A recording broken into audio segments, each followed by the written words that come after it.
Avery, whose show is this?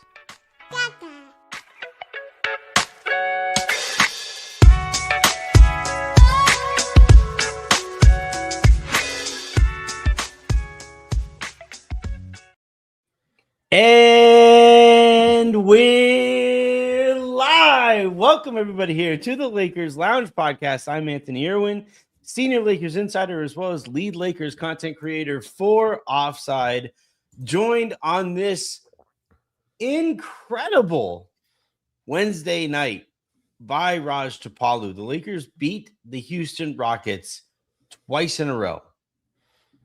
They did so in a game, this second game, they did so in a spot where Houston knew they needed a win. Being the team that's like Houston was the team that was down and was playing for the tiebreaker. They needed this game more than the Lakers did, and the Lakers were still able to take care of business. They won in a couple of different ways in these games. They've shown that they can work out whatever Rubik's Cube teams have for them, especially offensively. LeBron dialed it back tonight in ways that I don't think you or I, Raj, saw coming. Luka is playing like the best basketball player in the world. This episode, Raj, I think I'm just gonna get fucking reckless. I think I'm just gonna like let it rip, have some fun, and see where this episode takes us. How you holding up, bud? Oh man, this has been a week, a long week, a fun week. Starting with that Denver win, I feel like it's just been a high. It's been a while since I've been unable to kind of stay in my chair. You know what I mean? It's one of those type of games. No, that was a really, really fun playoff type game. Credit to Houston, by the way, for punching back. Right, looked like they were going to lie down. Yeah, they were down. They were down 13, and Kevin Durant is a competitive MFer, came out and said and started talking trash. I think that got him going as well. This was a playoff type game with playoff type adjustments back and forth, and you don't really get these type of moments in the regular season. The huge talk about shortening the season and stuff like that with injuries and players sitting out. We've got two relatively healthy. Obviously, Houston didn't have Sengun in the first game, but got it tonight. No excuses in this one. These were two teams that, you know, feel like they have a shot this year, and just a super fun game. I'm excited to get into this one. It's going to be a good one. Make sure you guys are subscribed. Make sure you guys are hitting that like button. Make sure you guys are sharing the show with your friends. Tell your friends that you love the show. Tell your enemies that you hate it. If you guys are listening to the show in the morning via podcast, subscribe to the podcast wherever you get them, preferably on Odyssey, but all counts the same to me. And yeah, so the way that this is going to go, we're going to talk about this game. We're going to talk about the Lakers being legit. I want to talk about Luka Doncic playing the best basketball of anybody in the world right now. I thought this game was, and these two games really were reminders of what the Lakers' superpower might actually be, and it kind of flew under the radar. And that was the minutes at the beginning of the fourth quarter when LeBron and Austin get to go up against the second unit. That seems unfair and has been unfair and was unfair in those two in these two wins back to back. The Lakers now sit with a pretty clean path to the 3 seed if they continue to take care of business. The Denver Nuggets just lost tonight to the Memphis Grizzlies and have the Nuggets blogosphere and podcastosphere you know, out on that team. So I feel like that's a little noteworthy. And yeah, we're just gonna have a little bit of fun. You know, drop us some comments, drop us some notes. Let's celebrate this thing together. Pour yourself an adult beverage if you choose to do so. Light yourself up an adult blunt if you choose to do so. Let's enjoy this one, man. Like Harrison made, I think one of the best points that he has ever made on the podcast, you know, towards the end of yesterday's episode, when he was like, yeah, you know what? I am going to open my heart to being hurt again. I am going to welcome the possibility that the Lakers are actually legit, because how many opportunities do you have over the course of your life as a fan to actually enjoy moments like this? I was up, Raj, while the Lakers went on that like run to basically end the game. Yeah, I was so loud during that run that Jen was like, "Babe, you're gonna wake up the kids." Yeah. You know what my response was? I don't Wake them care. up. They're on spring break. Wake Right. them up. Let's show them what it looks like when the Lakers are good. Because those are the moments that I really remember as a kid was, my dad waking me up, grabbing me out of bed and being like, dude, Magic's doing this thing again. And holy shit, you got to see what Nick Van Exel just did to the Celtics. And Yeah. dude, see this. It's Kobe is going insane. These are those games, this back-to-back stretch, and these back-to-back wins that the Lakers have, this stretch that the Lakers are on. Like, yeah, we could be cynical. Yeah, we could find reason to poke holes in this, and we could say that it's Mickey March basketball, whatever we want to say. But to me, it's a lot more fun to lean in. It's a It, lot more fun to be like, you know what, man? They have the best basketball player in the world. They have the greatest of all time filling a mhm. role that he is way overqualified for. They're beating all of the teams that they need to beat. Let's enjoy this one. And it's more fun when you have valid reasons, right? And so you have valid reasons to believe in this team. My whole point all year was, hey, let me look at the runway. Give LeBron, Luka, and Austin long enough rope to kind of figure stuff out. And I think you're seeing that now. The LeBron third option stuff has kind of naturally found, I think, its place. I don't know how forced it was, but it feels like there's a very natural hierarchy of things in terms of ball handling. But yeah, you have the best player in the world on your team. And it's not like the Lakers are hovering around 500. They're not a 7 seed that's fighting to get to the play-in. They look like they're on the road for a 3 seed to get home court once again in the first round. And those three starting to coalesce together. But yeah, Luka's shot making. I mean, it went under the radar a little bit, Anthony, in the first game because that was such a rock fight where there was not many points. But go Yeah. back and rewatch. I implore anyone to go back and rewatch. Luka hit 2 tough jumpers to kind of give the Lakers a little bit of room. And tonight, it reminded me, Raj, like it reminded me of when we talk about Kobe's scoring outputs, not enough people take into account where the league was at while Kobe was averaging 35 a night, and how his ability to still get to his spots and still get clean looks and do all the things that he was doing in those rock fights, yeah. has really flown under the radar. And that's what yesterday's game was Luka was so far beyond everybody else on the court as a scorer that he was able to rise above the muck in terms of offensive production.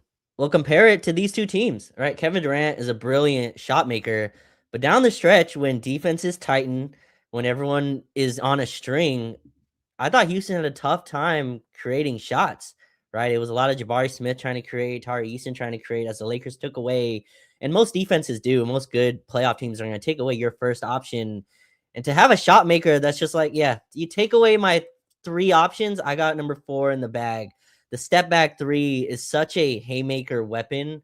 And it's frustrating sometimes when it's a shot that he settles for. But to have that in your bag, that's a huge option the Lakers have that they can go to. And yeah, like Kobe was scoring 35 on 90-point games. It's ridiculous. But yeah, but that's the level of shot making I think Luka has in him as well. And when you have that type of player that's just unguardable, that's also I think this is the part that gets lost.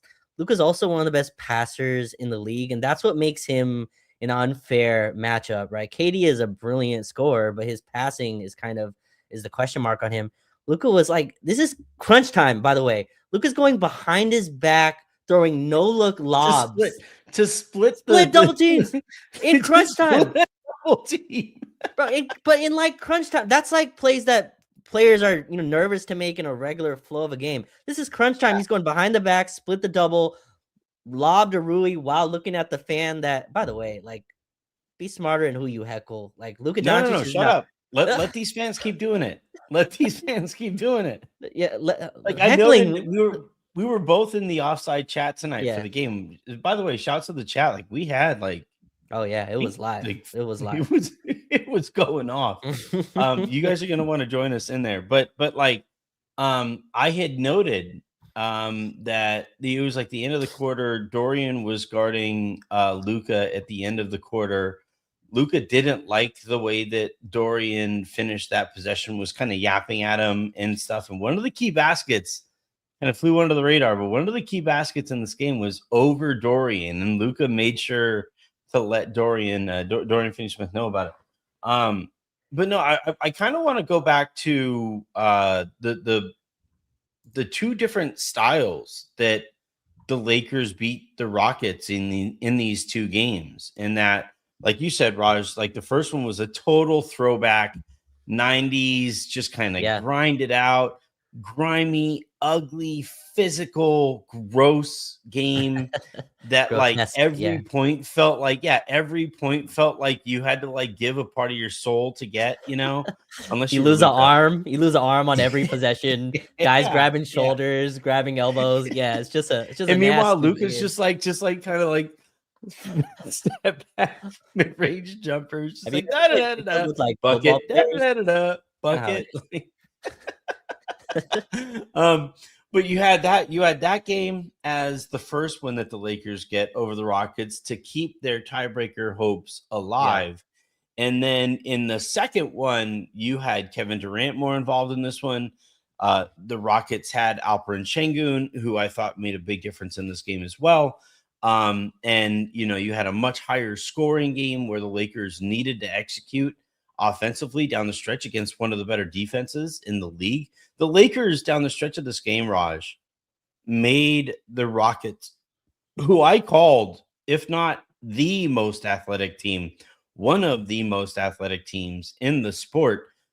They made them look like they had no idea what they were doing down the stretch of this game. You had a lob to Ayton. You had a lob to LeBron. You had a step back 3-pointer that Luka shot. And I don't know about you, but I knew the moment he went into a step back, that was fucking cash. And there was nothing that the Houston Rockets could do with what the Lakers were doing offensively. And that's the thing. That's the backbone to what this team needs to lean on. What did you see from the Lakers down the stretch, especially offensively, coming off of the ugly, grimy win that they had a couple days ago? Well, what's interesting is you mentioned kind of they're the most physical, athletic team maybe in the league, and I think you're correct. But it's the conversation we've had all year. Kind of, you're as good as your worst defender a lot of nights, especially when your defender is a big man. Like the big man, it's tougher to hide on defense. Not that guards can't get picked on. And I thought Reed Shepherd, my God, he was thrown in a million screens in these two games, absolutely picking on that stab. But I thought Sengun was the one that they went at pretty much all night, and there was just no answer. Like he can't switch. He has to show on screens, and Austin got by him. And that's where Luka started toying with the Rockets. He's like, you can't stay with me. You can't stay in front of me. I'm going to go behind my back. I'm going to step back. I'm going to get to the rim. I'm going to create corner threes. That, to me, was what gave them the advantage. And then LeBron, again, just being more athletic. Sengun can't really do anything with him. I think LeBron on 1 day off, Anthony, plus no travel. Like, that must feel like he got 50 hours of sleep. Like, he just no move, got to stay in the same city.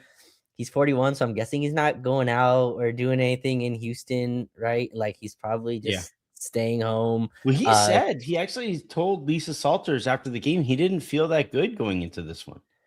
He's it wasn't quite feeling right. And, and then turned it up. If that's what LeBron looks like when he doesn't quite feel right, Right. But sports are funny that way. Like, I actually used to get nervous about games I was about to play in if I shot really well in warmups. To be like, I'm in like too good of a rhythm when nobody is guarding me. That like I just don't know how this is gonna go. And in this case, LeBron, goes off the way that he does. But yeah, so all year, the Lakers have been excellent, elite even in terms of being able to win in the clutch. Crunch and time. The reason that they have been able to win in the clutch is because like you have 45 minutes or so that LeBron and Luka and Austin get to figure your defense out. And in this one, I've never seen it more apparent that the late not only did they have like the 45 minutes in this game to figure this out, but they had the game before that to figure this out. And by the way, they're coming into this game having beaten the Rockets with better personnel on the court because Şengün wasn't out there yesterday or in the last game. So, like, if anything, for the Lakers, they're like, you know what? We already passed the harder test. Like we've already beaten you guys when we didn't have the guy to pick on at such a critical position as center. It's like, to me, Şengün is not only is he slow, but he's also not very long. Like Sure. Jokic is bigger, like longer than Mhm. Şengün is. And so I think that like really helps Jokic kind of make up for the lack of athleticism. Şengün like is not particularly tall, not particularly long, obviously slow, obviously unathletic. And the Lakers were just like, how much confidence you have to have against a team to split a defense going behind your back the way that Luka did. He was like, this dude, I could hand him the ball and he would not take it from me. He was just like, I could put the ball on a platter here for Şengün, but he is so lost defensively that he's gonna like drop the platter.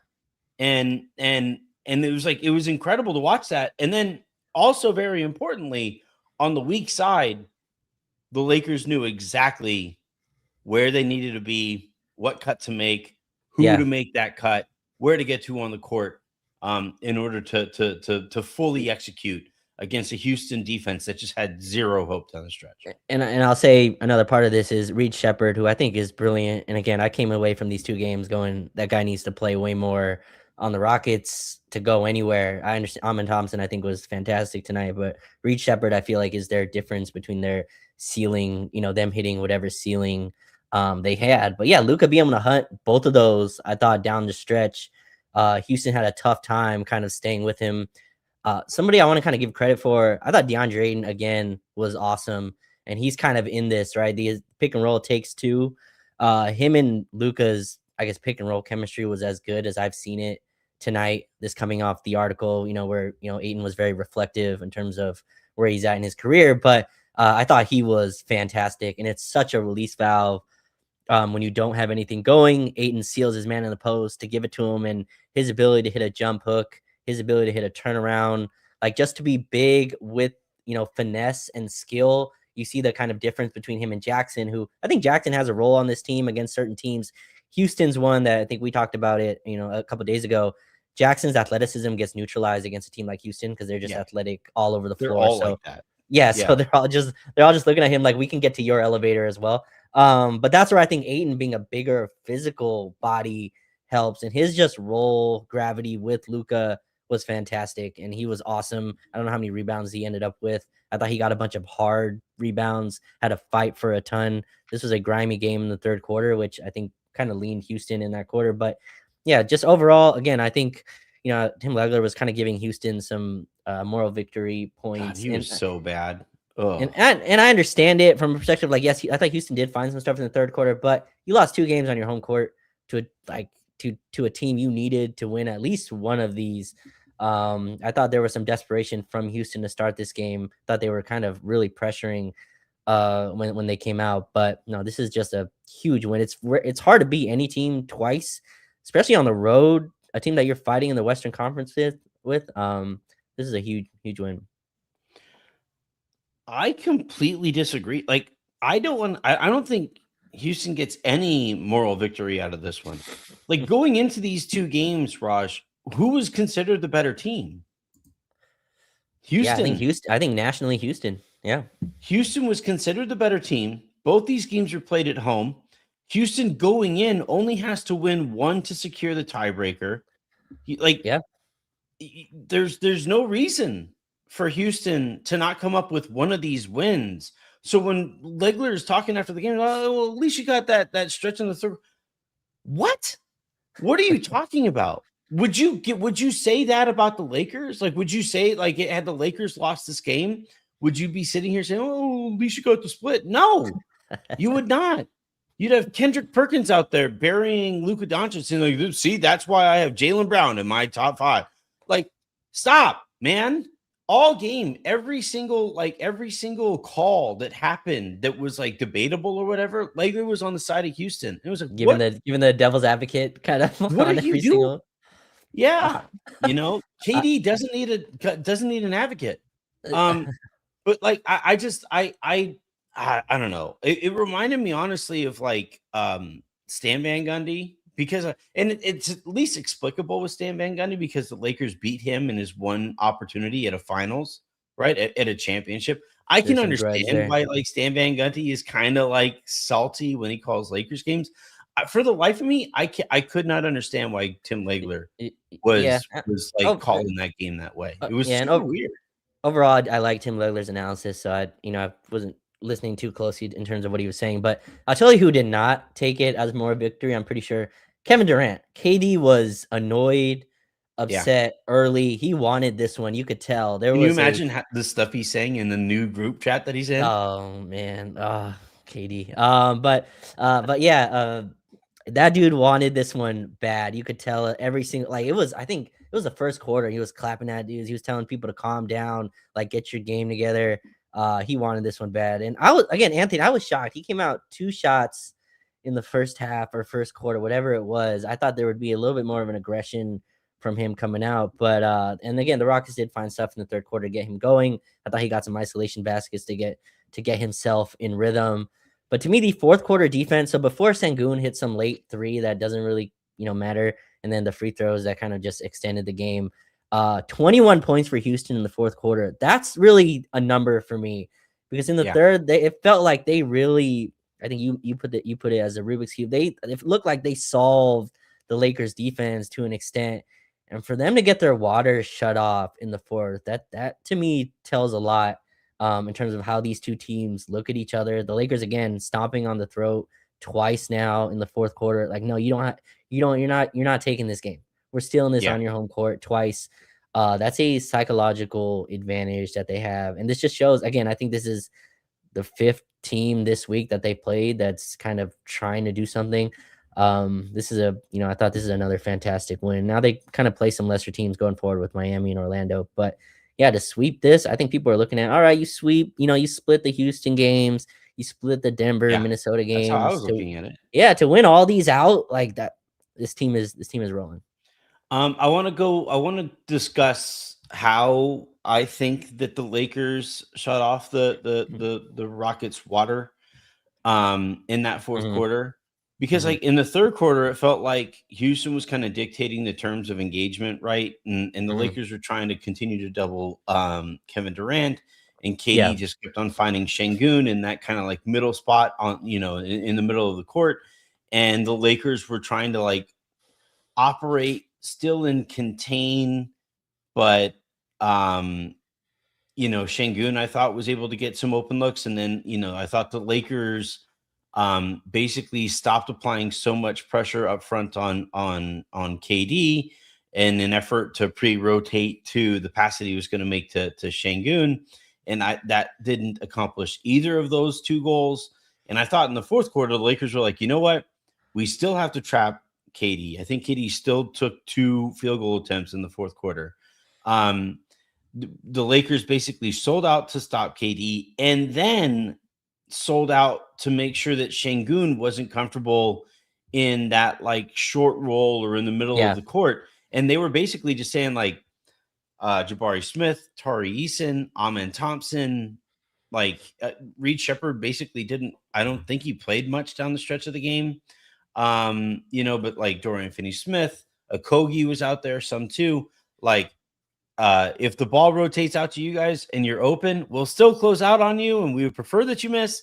But you are not Kevin Durant, and you are not Alperen Şengün. And I thought that really worked, for the Lakers. And also like kudos to JJ Redick and his staff to, make that adjustment to get on the fly, where it was like, I know it can't feel good for an analytically inclined head coach to give away open corner 3-pointers. But I also kind of feel like JJ Redick was kind of sitting there like how the tables have turned, because he's seen teams leave like Yeah, all these guys Jared open. Vanderbilt and Jake LaRavia and Rui Hachimura open in the corner. And he's just like, this time he's like, you know what? I'm doing that. Your Yeah. two guys are not scoring. And I thought that really worked. Yeah, and again, I think Houston's best kind of lineup was with KD, Sengun, Reed Shepard, and Jabari Smith, right? Those were all the guys that were kind of working, but that gives you an issue, like we spoke about defensively. That's why I think Sengun and Reed Shepard is a lineup that I think Ime just does not want to play a ton if he Yeah. had his kind of choice. But yeah, again, LeBron was a monster, and again, watching him morph into like calling LeBron Draymond, LeBron or whatever is kind of in the conversation, but Anthony, him as a like rim protector help. Like we were switching ball screens with Kevin Durant, which means Ayton was kind of left at the top of the key, one-on-one with KD a lot of times. That leaves LeBron on the back line, and I thought his rotation to run out to corners, chase guys off the 3-point line, run Jabari Smith off threes, kind of stunt at guys like Tari Eason, Josh Okogie to kind of make them think. And Luka, again, I think Luka's defense has really stepped up. Austin's been, a physical, fantastic defender as the season has gone on. But yeah, all of them have really found this perfect kind of like fit between them where they're all trying hard defensively. And I think Daman said this in our offside chat, but the whole team believes in, like, we've seen enough good Laker teams where when a team believes in Yeah. itself, right? There's this thing that changes. Luka had this play today where I don't know if he dove on it, Anthony, but there was a loose ball and it was this rebound that, like, yeah, he probably might have let it go, but he was like, no, I'm taking this. Every rebound matters. I'm stealing this. Tari Eason on his back, jumping over him. He's like, you're not taking this from me. I think they did eventually call a foul, but just stuff like that you're Oh, yeah. seeing. Yeah. The one that Yeah, Luka like, dove for. yeah, so, like, you're seeing stuff like that. Ayton come from, like, 10 feet away to steal a rebound. Like, these are little things you do when you believe in kind of the greater good of what this team can achieve. And I think you're seeing that. Winning, obviously, helps a lot of this. But, yeah, I think the team believes, which is, I think, the most important part of all of this. JJ's game plans can be great, but the team doesn't believe in it. Like, it doesn't matter.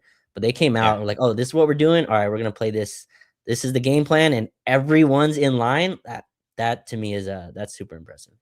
Thought it was a really cool moment in the fourth quarter, and we'll talk more about Luka's performance. We'll talk more about LeBron's performance, especially offensively, here in a second. But and obviously also the LeBron Austin minutes, which I think is really like the thing that I am most excited for with this Lakers team moving forward. But there was a moment in the fourth quarter where it was like I think it was a split cut, and I think it was either Amen or Jabari got a dunk Amen. because Austin was on the top side, Yeah, I and remember. yeah, it was Amen, right? And Yeah, it was. the pass goes to Amen, he gets the dunk, and you know what was really cool about that moment, Raj, was Marcus Smart talking to Luka, being Yeah, like, "Yo, that's you. like." Yeah, You got to stop that pass. You got to be in here and you have to stop that pass. And Luka kind of looked at Marcus Smart kind of like sheepishly, like, yeah, you're right. And it yeah. was like, as somebody who really, really, really loves the 2019-2020 Lakers team for a variety of reasons, but one of the main reasons was that like Boogie Cousins on occasion would look at Anthony Davis and be like, yo, go get the ball, or like, or you had like a Markieff Morris on there who could occasionally, or a Jared Dudley on Jared that Dudley. team who could like, snap his fingers like, LeBron, you got to make that rotation there. That's your spot, and like those kinds of things. It's one thing if it's coming from a Boogie Cousins who wasn't playing, or a Jared Dudley who was about to become an assistant coach.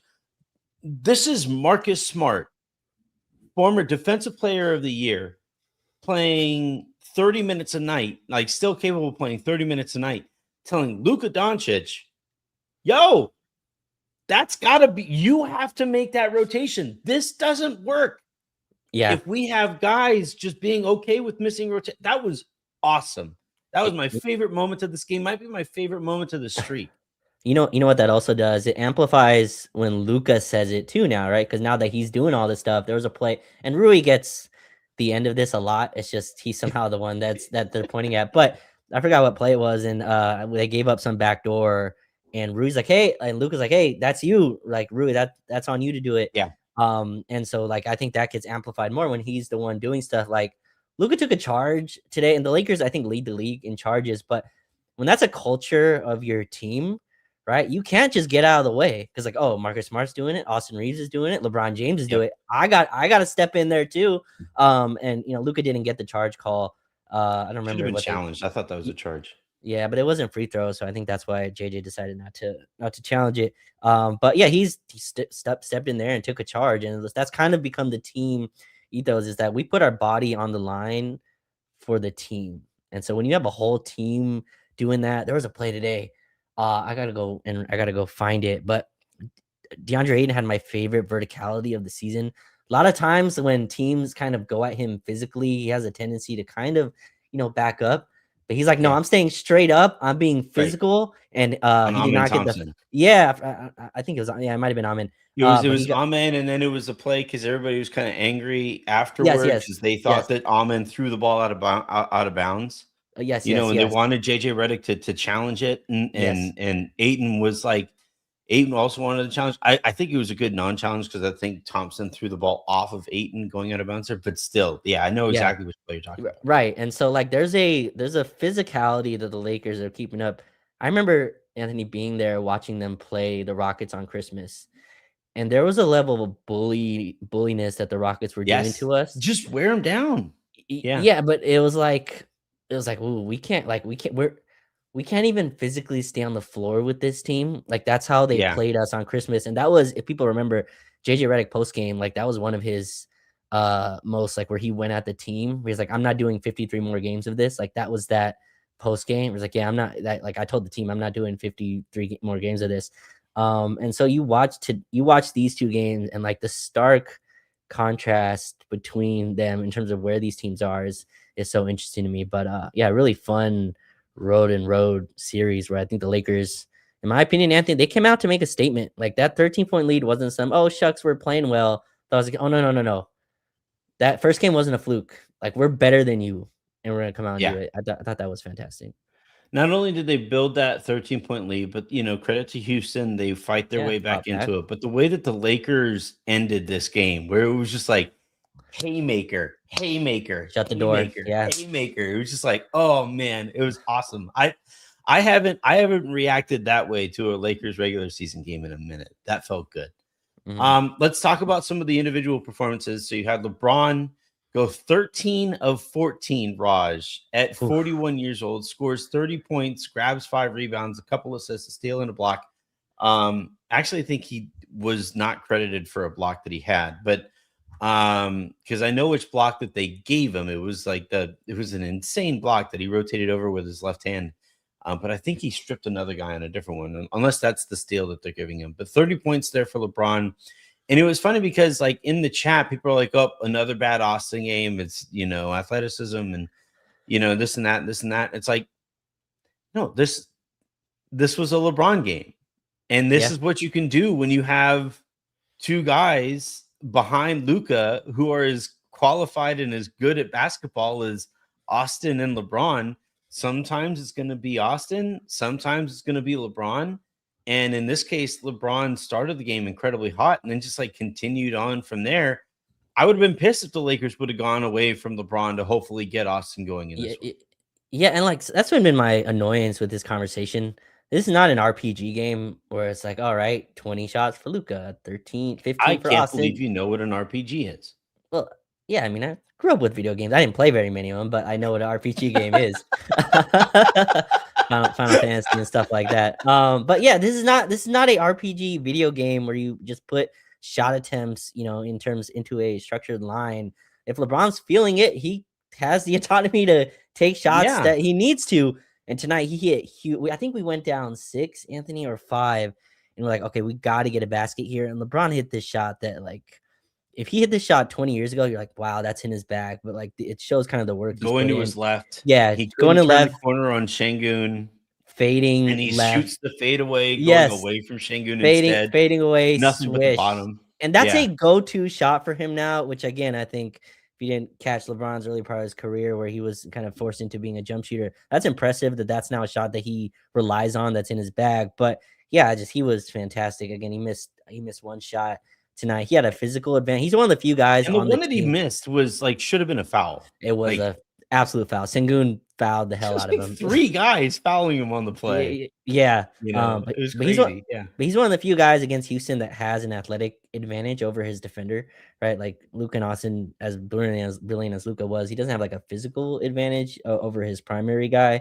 I feel like LeBron does. He still can kind of bully his man to the rim. Had some lefty finishes at the basket, but yeah, just a turn back the clock type of game. And I think against Houston, you need to be physically imposing in some way. And LeBron is a place the Lakers can do that. Great note here from Nathan Goldfarb. Over the last 4 games, LeBron has been shooting 40% from 3. Hope that continues. I think that really opens up the rest of his game. And, LeBron not hesitating on threes and kind of setting the tone by knocking down a 3 early, I think is a big deal to him. Luka in this one, 40 points, 12 of 25 from the field, 7 of 17 from 3-point range, 9 of 14 from the free throw line, which, like, Lakers, you could have won this thing a lot more comfortably if you just, like, make your free throws.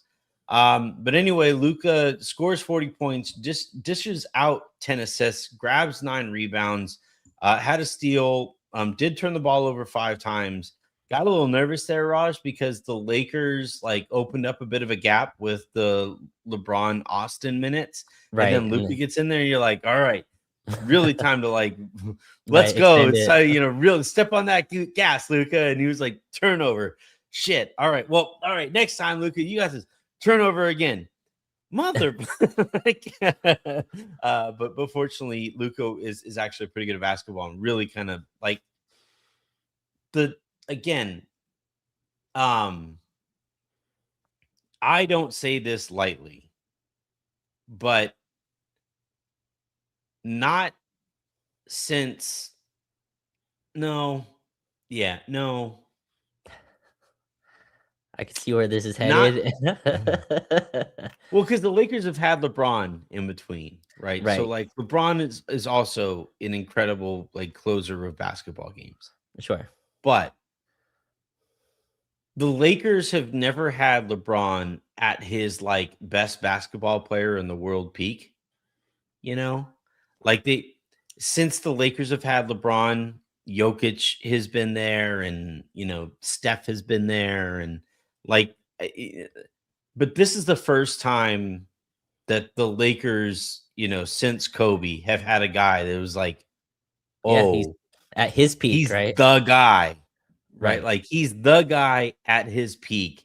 And Right. in this game, that last 3 that he took, I know we talked about it already, but the last 3 that he took, I told Jen, I was like, step back to his left. He's trying to get to the step back to his left. He wants to plant off that right leg, keep that right shoulder squared. He wants that step back to his left. That's how he's going to ice this game.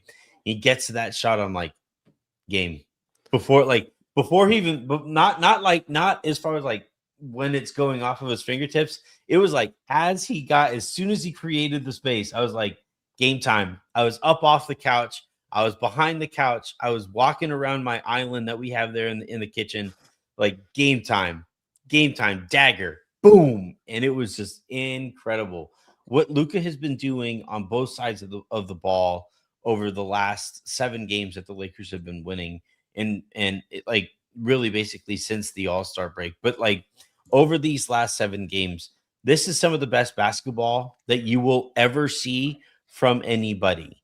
Like, again, I said this to Harrison, don't take this for granted. This is basketball being played at the highest level that you might see for a minute.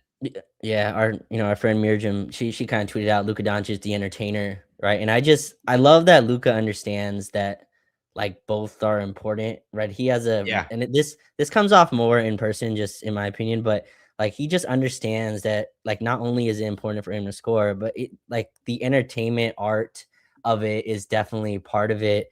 And yeah, just the way that he hit those threes and then barking to the crowd, the quote where he goes, "This is what I effing do, baby." Like, to me, like, all that is kind of involved in it.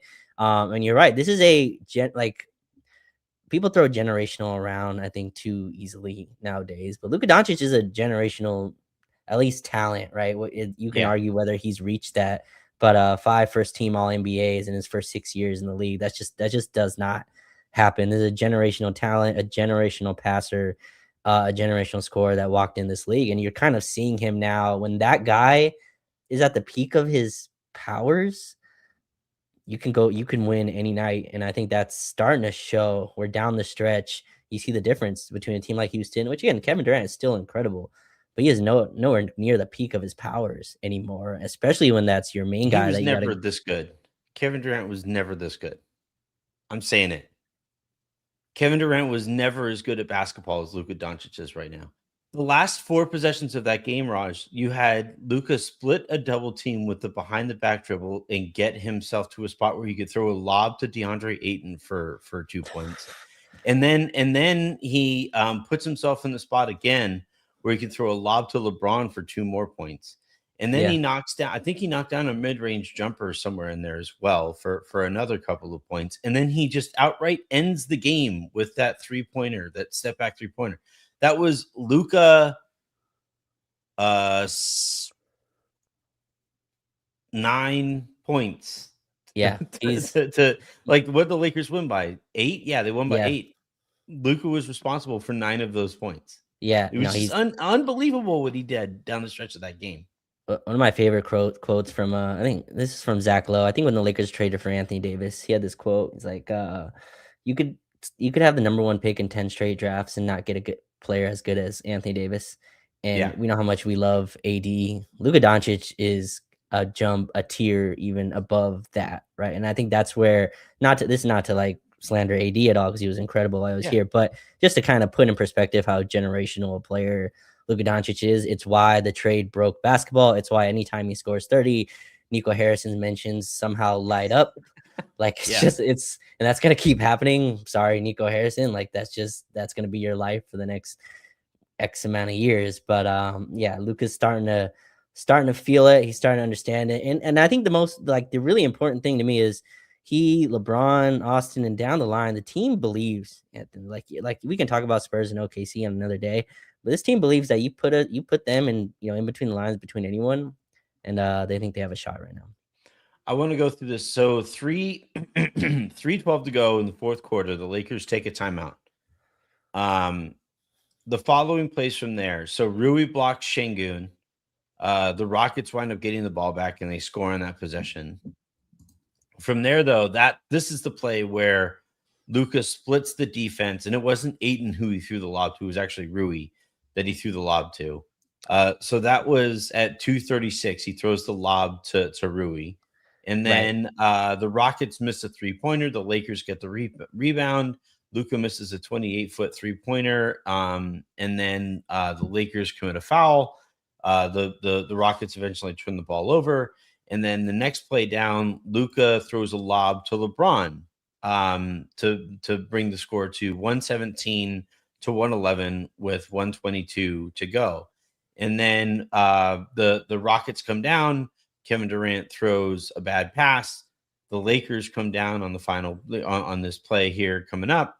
Luka comes down and knocks down that step back 3-pointer that makes it 120 to 111 and ends the game basically right there and then. And Luka to Rui, Luka to LeBron, Luka to the bottoms of Houston Rockets fans' souls Yeah. to basically end this thing. And yeah, like, and this, by the way, Raj, at a time when he is also, I think, defending about as well as I have ever seen him defend. Now, Mavericks fans, those of you who are have migrated over and are watching him, continue his career with the Lakers.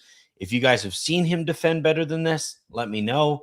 But I can't imagine it's much better than the defense that he has been playing over the course of this 7-game winning streak. And like, I asked you the other day, right after the last time that the Lakers beat the Rockets, I asked you like what has changed, and I think you and I kind of arrived at it's the defense that Luka is playing. It's the defense that LeBron is playing. It's slotting these guys into their spots and everybody accepting the roles that they're playing. It's this amalgamation of all of these things that have come together to make the Lakers the best version of themselves with what is it? How many games do they have left? 13, Yeah, however many games that the Lakers have. Um, like that, like it's just watching this come together has been so fucking fun. And it all starts, and in this case, in this game ends with Luka. It's just uh, so cool to it, watch this it, dude arrive in the way that he is arriving. it's been And amazing. no, I want to be careful when I say that, because like Dallas fans would be like, no, he has Yeah, been he has this a finals good. He appearance. got Yeah, to the finals. Like he's not arriving now. He arrived a while back. Nico just lost his goddamn mind. So like Mavericks fans, if you guys are watching and listening and drawing like and going nuts, I just realized I'm recording this with like a Mavericks blue shirt on. My bad. right. Yeah, But like, but totally like, yeah, leaning in, like yeah, trying to steal I all the just Mavericks people. what we're watching though is like, and Raj, you and I have been very blessed, fortunate with the levels of basketball that we have watched Yeah, as Lakers fans.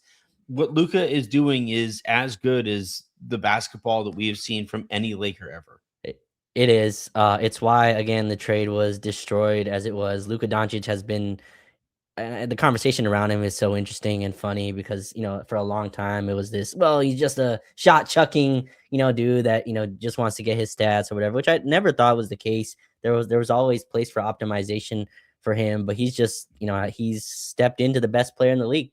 I think you can I tweeted that out, and the Shea OKC people have found it and have decided to plant a flag there and absolutely go nuts on it, which go ahead. I understand it. Defend your guy, but yeah, Luka Doncic has stepped into best player in the league conversations, which is all you can ask. If you have a player that's in the best in the world He conversations, stepped into those conversations. He has Kool-Aid man broken down the yeah, wall in right, those yeah, conversations. He has yeah, been like, what you guys are doing is cool. Boom. right, yeah, yeah, and Like, doing it against a guy that's in that conversation, right? Doing it a couple days ago against Jokic, another guy that's in that combo, but yeah, and I just can't get over. This was a team win, and there's a couple guys I want to kind of shout out here. I think Austin's gonna get kind of some flack for only taking what 9 shots, hitting 4, but the I don't. eight I assists, think that's incorrect. It was a yeah, but LeBron game, but yeah. for sure. But the 8 assists to me was massive. Like his Mhm. passing, I thought was extremely important. Being able to thread the needle against again physical defenses, being flanked by Amon Thompson all night is not an easy player to get off of you. That might be the most raw athlete in the league who has point of attack defensive skills. He got what Amon Thompson got 23 points tonight. He was 11 for 19, played 42 minutes, got put up 20 plus points, and I'm not sure Anthony he knows what he's doing on offense. Like Amon Thompson is just athletically getting points in a way that like rookie Zion or something was doing. So I thought Austin played a good floor game. And then if you had to guess who had the highest plus minus, do you think in this game? Or if you know it, let me know. I don't know it. I'm gonna Okay. go with Jake. So it was actually Rui who was a +8 in 20 minutes. So Wow, go yeah, Rui. and so I thought Rui in his 20 minutes was super helpful. He's another guy that gets a lot of flack. And this is the test, right? Hey, can Rui play in these type of games? Physical team, speed, a lot of defensive movement that you need to be capable of. And I thought he had the 3 in the corner, which Tim Legler said broke physics when he hit it, but hit that He was corner. so angry that that Hit, went in. Like, hit the you can corner. even hear him like hit the table. Like the ball goes in. He's like, what? And then second was Marcus Smart, which we've given him his flowers, but he was 2 for 7, 1 for 5 from 3. Second was a +7. And I think it just shows all the stuff he does, all the stuff you're talking about, Anthony, to keep guys accountable, to put my body on the line on any play. It could be 2-2. I'm selling out for a charge, no matter what the game situation is. I think that that really rubs off on people. And yeah, I just have loved his fit. I wasn't sure he'd be this healthy this year, and knock on wood that continues. But 34 minutes in this one, uh, ball pressuring Kevin Durant, ball denying Yeah. him, right, and making giving not letting him get comfortable, being able to be smart on the double teams, no pun intended, like telling guys where to go, kind of directing on the defensive end. And then just like he had a huge shot that's gonna go under the radar, but I think we were down 6, and Marcus Smart hit a pull up 2. It was like that was just he understood the moment. He's like, they're ball denying Luka and Austin right now. Like, I need to go get a basket. I can't Yeah. just wait for them to come get the ball. And he drove, hit a shot. Like, that's the stuff he does in the flow that, like, you look at his final line, you're like, oh man, that dude went 2 for 7, He 28%. It's also like, he also though, like, he made that shot and then he did it again. It was like, all right, that's a lot of dip. That's a lot of dip on the chip. Like, some people never but pick like up the he, chip, Anthony. Like, some people just leave it in the it's bowl. Like, true. I like that. Like, he at least picks the chip up. Now, is it like too much dip People like sometimes? look at Sure. the nacho that have like 4 pieces of chicken on it, and they're like, Right. ah, man, Yeah. I know how Ready. that's going. Anybody got a fork? Right. Yeah. Marcus Smart is like, this Right. All the way in the guacamole. Yeah. is my nachos now. Yeah. Last thing before we get into the super comments here, but the LeBron Austin. Austin tandem at the beginning of the fourth quarter, they went on a run in the first game of these two. They went on a run in this game as well. We have started to see a lot more LeBron Austin action in those stretches, which I think has made that group even more successful. This is one of those things, Raj. Like going into the season, I said this is going to be one of those like stretches of the games that the Lakers have to own, and Mhm. it is so important to win the first few minutes of the fourth quarter. Like those are all Change like the game. I grew up watching Stu Lance, and I don't know how many times he has told you going into the fourth quarter. Right. Win He's the like, first 5 these minutes. these yeah these first 5 minutes of the fourth quarter, they're gonna win Right. this game. They're gonna win or lose these games in the first five. And the Lakers in this one, right? I think they opened up like a 4 or 6 point lead in those first 4 minutes. I think they did something roughly similar in the first game of these two as well. And those two guys, like, they have played together for longer than basically any other pair of teammates on this roster right now. They understand how to play together. It was actually a really cool moment where LeBron threw a pass to Austin on a sideline out of bounds play that kind of trickled out of bounds. Mhm. And rather than Austin like just say like my bad, he was like, no, man, like the pass was way down here. And Yeah. he and LeBron like talked that out basically like on the court, and they arrived at like, you know what, let's just high five and go on about the rest of this game. Those two guys understand how to play together, and they're playing against uh, a unit that doesn't have the other team's best player on the court during those minutes. And Luka, right, the Lakers' best player is off of the court in those minutes. There are no other teams that is going to have a tandem as good as LeBron and Austin in those minutes. And if they can consistently perform at the level that they did in these couple of games, that, Raj, is one of the bigger advantages that I think any team is going to have night in, night out. Y As all of these like really good teams start playing against each other. Yeah, what's interesting, they're only like a plus 1 point something for the season, but it's like Yeah. plus 11 since the All-Star break. They played, I think, 26 games together this season. But again, it's 11 since the break. So like they've just started their runway once again. And again, starting to find spots with the team. I've loved the lineups in the second unit. Usually it's Ayton, I think, gets those minutes next to them, where Jackson kind of gets the Luka minutes. I feel like LeBron, Ayton, and AR kind of have a nice like kind of three-way chemistry on the floor. They really look for him in terms of those post touches. But yeah, someone tweeted this out, and I haven't fact checked this, but they were asking, is Austin's LeBron's longest teammate just in his just continued Career. teammate. Yeah, like just continued teammate where he's been with him on the team consistently. Might be, right? I think Kyrie and him had what, 5, Dwayne Wade, I forgot, I think like 6, maybe. I think this is the 6th year Yeah. between. So, yeah, so yeah, there's some like real built up chemistry. Those two understand each other's games where like it's cool to watch in basketball where Austin knows when LeBron wants to lob before anyone else knows it. Like you Yeah. don't even think a lob is coming, but Austin has played with LeBron so long that like, oh, he's cutting from the baseline. This is a lob. Like it might not look like it. It looks congested.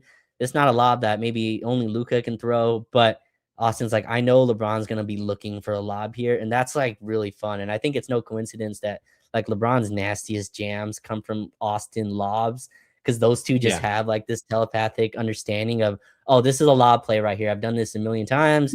Here you go. And even if it's like a full court pass, yeah, those two have a really nice, cool chemistry. And yeah, hopefully that continues into the playoffs. But they found some nice stuff. Their side pick and roll continues to be just something teams have real trouble guarding. It gets Austin going middle where he's extremely dangerous, and then it has LeBron rolling on an empty side. Like that's just hell for a bench unit to try to figure out. And poor Houston, like they were up 3 going to the 4th, feeling good. Yeah. Kevin Durant goes to the bench. I think 9-0 run, bam, right away. Austin hits a 3 and then gets some other baskets. Kevin Durant on the bench, I'm sure annoyed, right? Did all that hard work, got us up 3 going to the 4th to be back down 4 or whatever they were. So no, that's a big part. I'm sure that's part of the second unit. JJ mentioned kind of trying to figure out what to do with those second units, and I think he's kind of found Just been a nice staring at balance. him this whole time. Like I was just like, what do you like? I remember when I saw the headline or I saw the quote that was like, yeah, JJ Redick says he's gonna start trying to get LeBron and Austin, more minutes together. It's like, duh. Anthony's gonna start trying to eat fewer carbs. Duh. Let's go ahead and dive on into some of the super comments here as we wrap up the show. We do have some super comments, which means I get to play this bad boy. You know what? Also going to play this one because Jokic looks kind of chubby and lost to the Memphis Grizzlies tonight.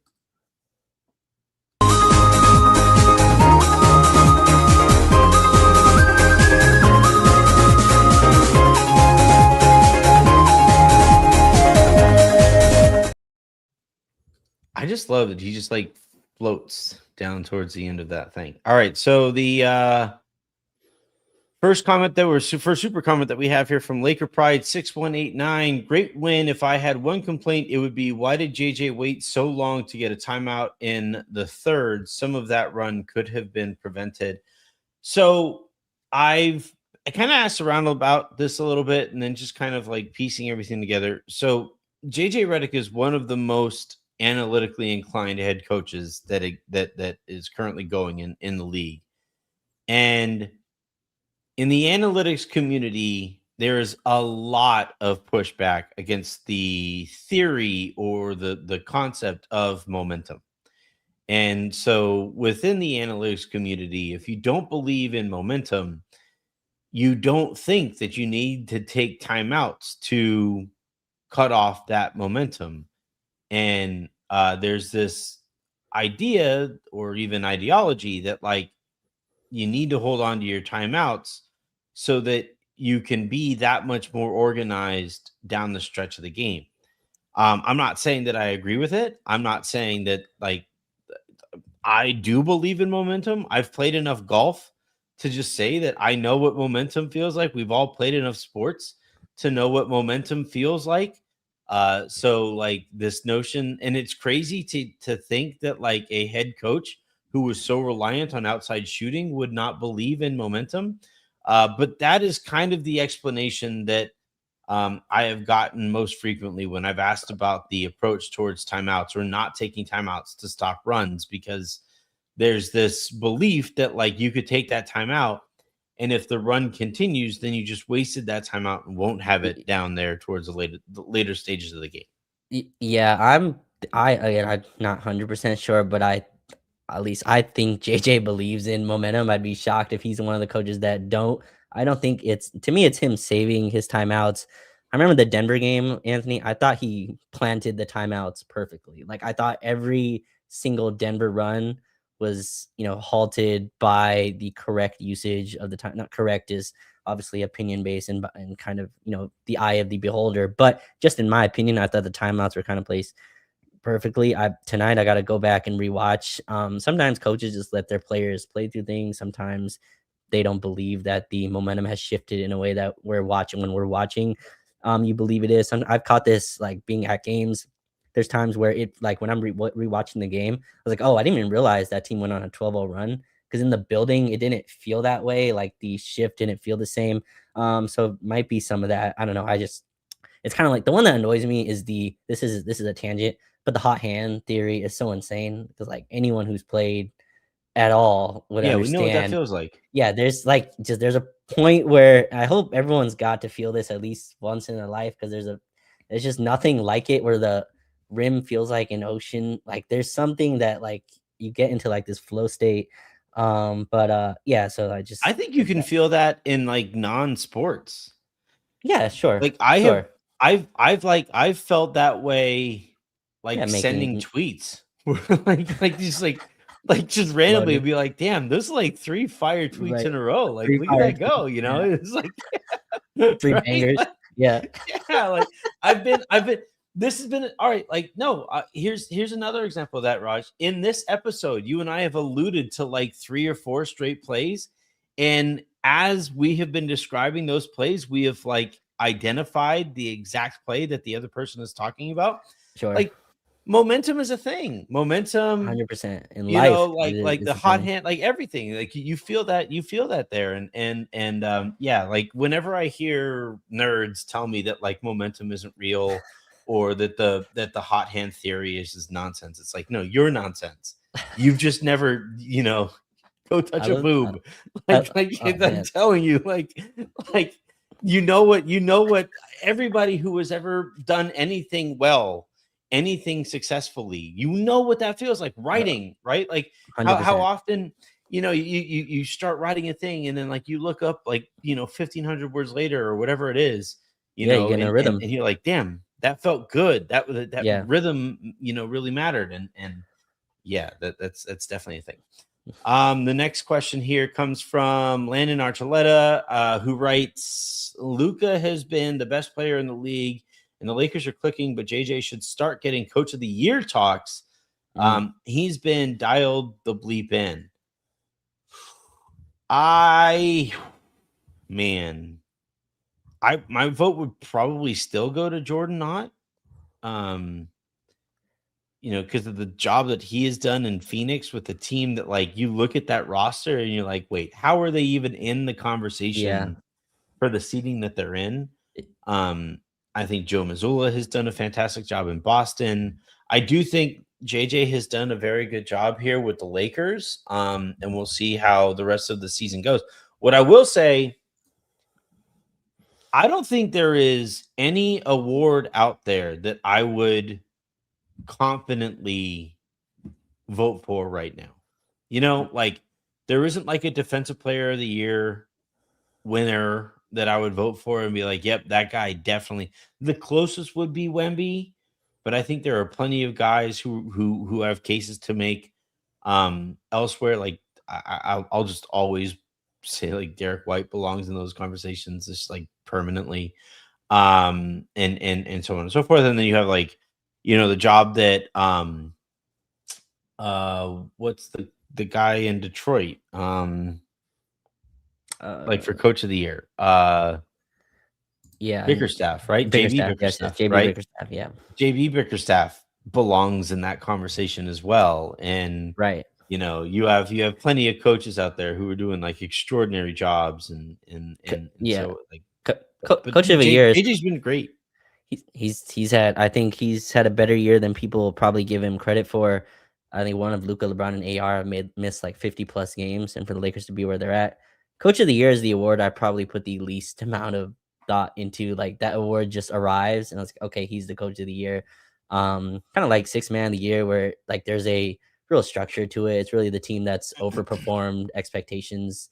Usually that coach gets Yeah. the coach of the year. So haven't really put much thought into that. But yeah, probably the Pistons coach that you mentioned, David Bickerstaff. In Missoula definitely has a case for it with how Boston was looked at. And yeah, I could see Jordan Ott or the Spurs as well, right? Spurs weren't supposed to be the 2 seed this Yeah. season. They're ahead of schedule. So there's a lot of teams that can kind of go, this route. Mike Brown with the Knicks, maybe, who knows? But Yeah. we'll see how they Wouldn't go go. there. I like Mike Brown, but I don't think he belongs in that conversation. Yeah. Lakers Sean 2046. Luka is about to burst. I don't know. I think he looks in pretty good shape. We should let him get a tech and serve his suspension during the Indy, Brooklyn, Washington stint. Give him 2 techs instead of 1 for the playoffs.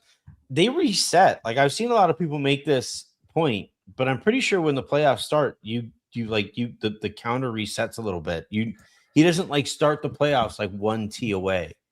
I don't You might be believe. right. Yeah. For the regular That season, seems like, ridiculous. Like that would be insane. Like yeah, the I think, biggest moments of your sport, you're gonna lose one of the game's biggest stars in yeah, that moment. So I doubt that's the case because I think yeah, Draymond's flirted with it many times and then goes in the playoffs and it's like, all right, new set of, like in football, new set of yeah. downs kind of thing. I get to start over. Yeah, so I'm pretty sure it resets. I don't want him to reset it. Like, I don't want him to pick up another T and feel like he has the ability to pick up another one after that. I think him playing This close to the and sun kind of thing. like it and knowing that he cannot pick up Right. another technical has made him a better basketball player. Like the sample size is growing too big at this point to ignore. Like I keep him on 15, and then when the playoffs start, you tell him, "Hey man, they don't reset. You're 1 T away."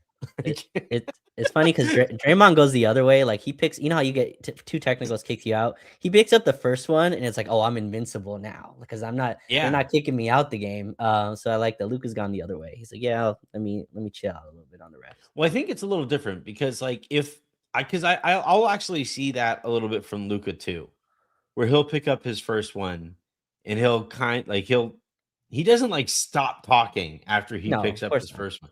Usually, actually, like he'll pick up his technical, they'll give him a T, and they'll be like, "Stop talking, Luca. Stop talking, Luca." Like in the moment of the conversation when they give him his first T, he'll keep going, and the teammates will like be over there to stop him. So like but in this case though, with him being 1 T away from suspension, I think it's made him a lot better. So stay at 15, and then some assistant coach and everybody closest to Luca, don't let him Google whether or not T's reset at the beginning of the playoffs. You want to Like let him go into those control his things. Google searches.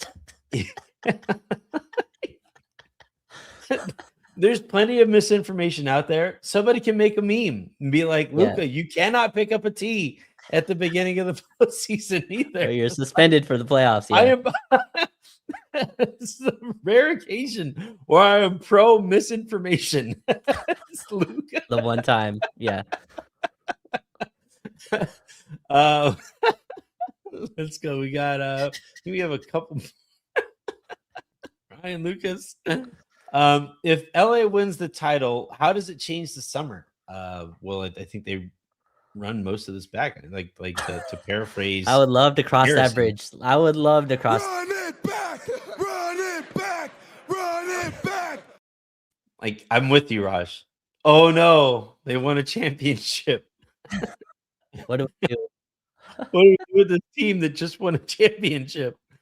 No, not to take the question lightly. I do think it is an interesting question because, like, Oh yeah, it on something that I've been thinking a lot about recently is like, um, I actually do think that there are some role players here that are well equipped to be on Luca teams. I do think that Austin, like, by having LeBron playing at the level that he is playing right now, I think it does kind of help you chart out that blueprint of the kind of player that you need with LeBron or with Luca and with Austin to make that trio work, right? Where like I don't want Austin to just be like the clear-cut best player. I would also like to have a player good enough who can step in on occasion and be the Lakers' second best player, as LeBron was tonight.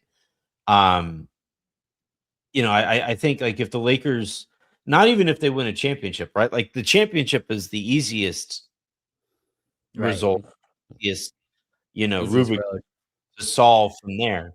But like, I think it's an interesting question if they win a series or if they win a couple of series. Like what do you do with more and more playoff success? Like how do you treat this roster here moving forward? I do still think Vando has to be moved and because he's not a part of the rotation now. Right. Do you still think you probably need a starter next year that's a little bit better than Marcus Smart?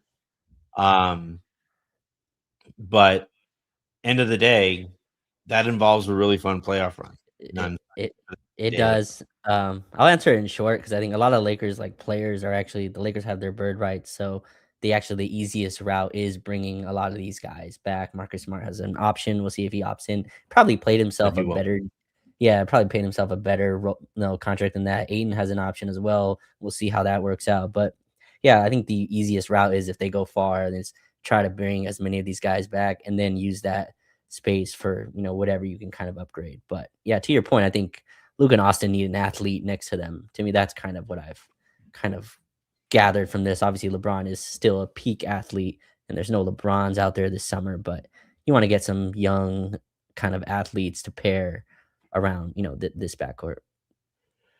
I would still start with starting center. Yeah, Like I'm sure that's we what they'll have look for. seen how good the Lakers are when Aiton looks right. I want a guy who night in, night out, I am confident the Lakers are going to get that guy's best stuff, Yeah, and I think and, and that's you know yeah, that's not the conversation for this pod, but I mean, the issue is those guys make X amount, right? So like the yeah. consistency at that position, those guys make Jared Allen money, which is like 30 million a year, which then takes away your ability to go add wings, etc. It's an interesting conversation, but yeah, we'll cross that bridge once that comes. The big question, the fascinating question, actually, Raj, is like, what does this do for LeBron's fit moving forward? Because the assumption for the last month or so has been that he is definitely gone, but he seems to be having a lot of fun with this team and being able to stay in LA, not have to Yeah, sell his family on moving back to Cleveland or having to move away from his family for the last year of his career, like and still have a shot at a championship if he comes back at like a reasonable number.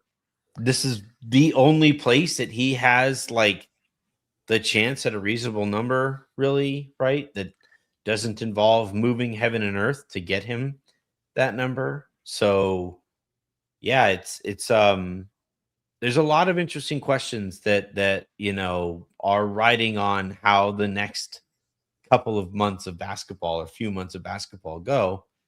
yeah, At the end of the day, it's like if those questions are answered in the positive by a good playoff run, then hell yeah.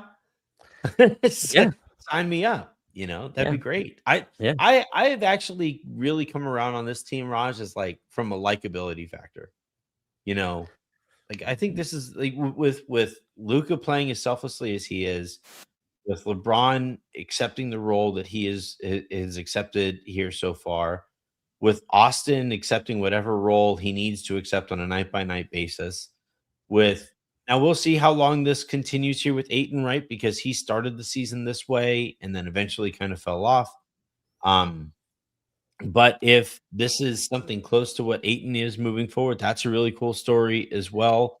Marcus Smart being kind of thrown off into the trash heap of the NBA and refinding whatever it is that he has found this year. Like, there's a lot here that is really kind of fun to think about here moving forward. And If they have a good playoff run, then hell yeah, man. Like there's a lot of guys here that I'm pretty stoked to root for, you know. Yeah.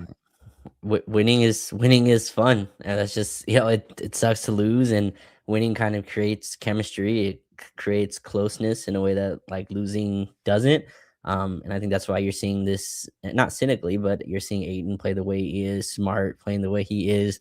There's a way to throw out your kind of individual goals for the greater good of the team when you can see that the team has potential, right? And I think it's tougher for a team, who's 500. Go look at the bottom of the standings for either conference. Those teams playing some ugly basketball right now because there's a lot of guys, and understandably, kind of looking for their own, their own interest. But this team has a chance to do something, and I think they believe it. Yeah, absolutely. All right, that is going to do it here for this episode of the Lakers Lounge podcast. This was a really fun one. This has been a really fun stretch that the Lakers are on. Tomorrow's episode, I'm going to be diving into the mailbags. So hit us with 5-star reviews on iTunes, and I will get to as many of those in tomorrow's show that I possibly can. And then, oh, no, wait, the Lakers play tomorrow, right? Don't they? It's a back-to-back. Yes, they play in Miami, but I would be shocked if a ton of the guys play. So I'd be pretty surprised. It's an I'm guessing early they game too. Yeah, it's like they at play 5. Yeah, well, Yeah, 7. well, 8 local, but yeah. Oh yeah, 5 my time. Wait, so does that mean are you going to be on the show again tomorrow? I don't think so. I don't think I'll be on tomorrow. But yeah. So I'll do it'll be a combo recap because I do think that like a lot of the guys are going to sit after this game. They kind of did what they were setting out to do. Although they've been going for it, man. Like I didn't think Marcus Smart was going to play in this game, and he wound up playing. So but if a lot of guys sit, then I'll probably make it like a combo, like quick recap and then mailbag type episode tomorrow, and then Friday before I hop on a plane, I will be in the lounge with Pete, or to record an episode of The Hook. So fun couple of episodes to round out the week, and fun couple of weeks that the Lakers have given us. Thank you everybody for tuning in. Hit that like button, hit that subscribe button, turn on those notifications, and until the next time you guys hear from us, I am Anthony Irwin. That was Raj Sapalu. Have a great rest of your nights. Make somebody else's, and I will talk to you guys tomorrow.